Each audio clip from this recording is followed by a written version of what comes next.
So I'm asking you one more time, are you going to cooperate, or are they going to have to take you to jail? Why are you taking me to jail? Because you're not cooperating. It's just that simple. Cooperating or not cooperating is not a crime.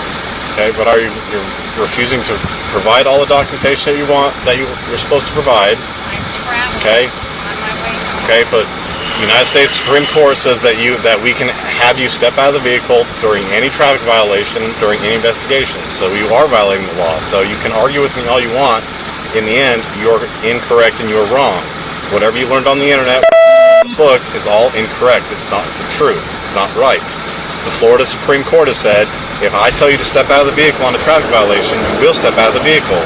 So that's what I'm ordering you right now. You either cooperate and step out of the vehicle right now, or they're going to break your window, unlock your door, open the door, and pull you out of the car, and instead of just cooperating and getting a traffic violation, you're going to spend the night in jail.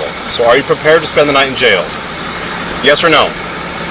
Yes or no? Are you prepared to spend the rest of the night in jail? Huh? Okay, break the window and take her out. That's it.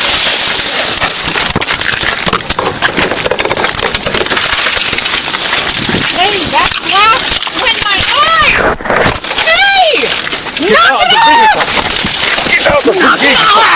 Are you fucking Freemasons? Hey! Put your hands. Hey! You cut my face and you broke my glasses!